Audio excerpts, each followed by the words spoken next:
Hello friends, ये chi square का numerical question है। हम आज इसमें देखते हैं इसमें क्या है। जेंडर एंड वोटिंग बिहेवियर, यानी कि इलेक्शन का टाइम चल रहा है, तो इसमें हम देखते हैं कि जो मेल्स हैं और फीमेल्स में कितने लोग हैं जो वोट देने के लिए वो क्या है, इच्छुक है या इंटरेस्टेड है। तो हम देखते हैं कि जो वीमेन है, वीमेन 35 ही वीमेन जो हैं बोल रही है कि ठीक है हम वोट देंगे, और 9 में नहीं देने वाले लोगों का संख्या है 9। और मैन आदमी में देखिए यहाँ कि 60 लोग हैं वोट देंगे, और 9 में ये 41 है, यानी कि वीमेन है 35 देने वाले और 9 है जो नहीं देंगे। और मैन में क्या है, इतना है और इतना है। तो इसमें हम लोगों का क्या है कि देखिए कि सिर्फ ऑब्जर्व्ड वैल्यू दिया है, ऑब्जर्वेशंस दिया है, इसमें हम लोग का एक्सपेक्टेड वैल्यू नहीं दिया है। पिछले क्वेश्चंस में हम लोग देखते थे कि ऑब्जर्व फ्रीक्वेंसीज भी दिया रहता था और एक्सपेक्टेड फ्रीक्वेंसीज भी दिया रहता था, तो हम लोग आसानी से उस चीज़ को बना लेते थे। लेकिन जिस क्वेश्चन में हम लोग का एक्सपेक्टेड वैल्यू नहीं दिया है उसको हम लोग निकालते हैं कैसे। सो हम देखते हैं कि देखिए इससे और इसे दोनों को ऐड करेंगे, ऐड करने के बाद यहाँ 44 आएगा, फिर इसके बाद 60 और 41 को ऐड करेंगे तो 101 आएगा, ठीक है। फिर इसको 35 और 60 को प्लस करेंगे तो 95 आएगा, और 9 को 41 से प्लस करेंगे तो 50 आएगा, ठीक है।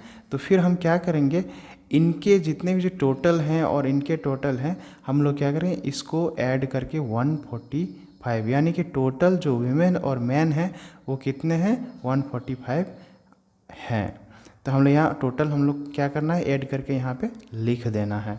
उसके बाद एक्सपेक्टेड वैल्यू का जो हम लोग का जो फॉर्मूला है, फॉर्मूला क्या होता है कि एक्सपेक्टेड इक्वल टू, यानी ई निकालने के लिए R T into C T by N होता है। आर टी और सी टी का मतलब क्या होता है कि row total column total by N, N का मतलब ये टोटल, यानी कि 145 तो रो टोटल, रो क्या है, इधर से हम जाएंगे इस रो में देखेंगे, रो में ये रो का टोटल 44 है, तो 44 हम लोग यहाँ पे लिखे हैं, इनटू सी टी मतलब कॉलम टोटल, कॉलम टोटल का मतलब यहाँ क्या है 95, तो हम लोग 95 लिखेंगे, ठीक है।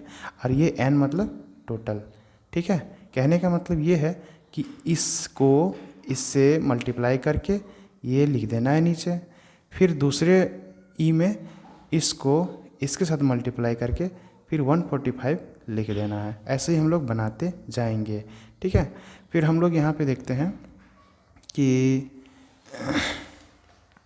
ई और जो है आगे हम निकालेंगे कैसे कि 101 इंटू 9 5 बाय 145 इक्वल टू 6.172, ये हम जब हिसाब करेंगे कैलकुलेशन करेंगे तो ये आएगा। फिर 101 इंटू 50 145, ठीक है, इक्वल टू 34.127, ये हम लोग का वैल्यू आएगा। तो हम सभी का एक्सपेक्टेशन वैल्यू निकालेंगे। कैसे कैसे करेंगे, यहाँ से फिर से समझा देते हैं आप लोगों को, ठीक है। इसको और इसको मल्टीप्लाई करेंगे और ये नीचे लिख देंगे, ठीक है। इसको मल्टीप्लाई करेंगे और इसको नीचे लिख देंगे, ठीक है। समझ में आ रहा है आप लोगों को। उसके बाद देखेंगे फिर थर्ड में इसको मल्टीप्लाई करेंगे और ये नीचे लिख देंगे, ठीक है। फिर इसको इससे मल्टीप्लाई करेंगे और ये नीचे लिख देंगे। तो हम लोग का जो एक्सपेक्टेड वैल्यू है 4 हम लोग का इस प्रकार से हम लोग का आ जाएगा, ठीक है।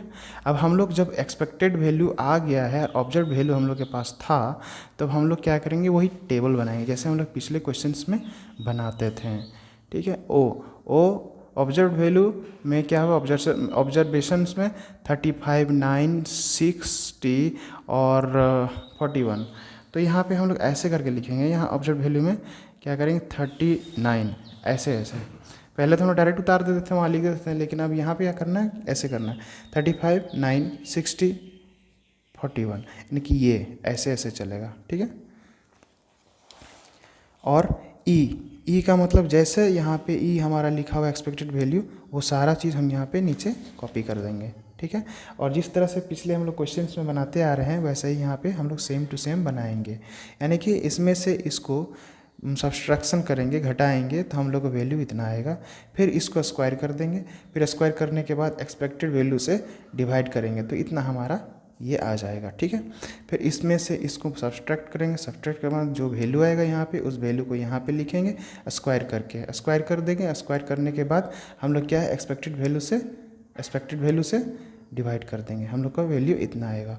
फिर यहाँ उसी तरह से क्या करेंगे, इसमें से इसको माइनस करेंगे, माइनस करने के बाद यहाँ पे हम लोग का जो वैल्यू आएगा यहाँ लिख देंगे। इसका इसी को हम स्क्वायर करेंगे, स्क्वायर करने के बाद यहाँ पे जो स्क्वायर करने के बाद ये जो वैल्यू है ना, एक्सपेक्टेड वैल्यू, इसमें से डिवाइड कर देंगे। देखिए यहाँ पे इतना वैल्यू आया है, 41 है, 41 में ये 34.827 को सब्सट्रैक्शन करेंगे। सब्सट्रैक्शन करने के बाद यहाँ जितना आएगा वैल्यू वो लिख देंगे।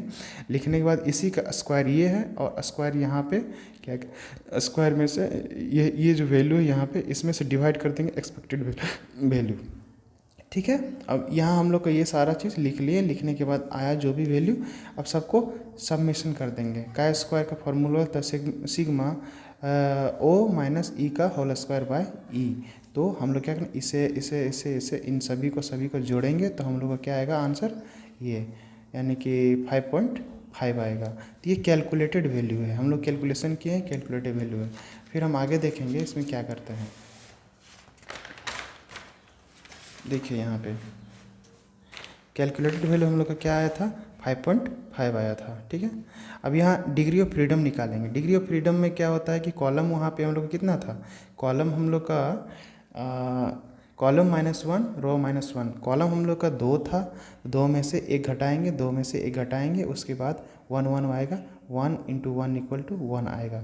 सिग्निफिकेंस लेकिन हम लोग क्वेश्चन में दिया नहीं है, इसलिए हम लोग 5% लेंगे, 5/100 = 0.05। ठीक है, अब हम लोग यहाँ क्या करेंगे कि एक्स स्क्वायर यानी कि काय स्क्वायर, यहाँ पे हम लोग सिग्निफिकेंस लेवल लिखेंगे 0.05, और ये क्या है 1 यहाँ पे हम लोग क्या लिखे थे, डी एफ इक्वल टू, हम लोग टेबल निकालें, टेबल में देखेंगे कि सिग्निफिकेंस लेवल कितना है 0.05 ऊपर में, और इधर से हम लोग डी एफ चेक करेंगे तो हम लोग को पता चलेगा कि 1 है।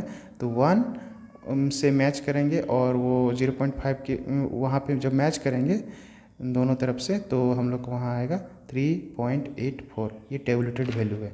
तो हम लोग का जो कैलकुलेटेड वैल्यू था 5.5 और टेबुलेटेड वैल्यू आया 3.84। इस तरह से हम लोग काय स्क्वायर बनाते हैं। ठीक है, थैंक यू।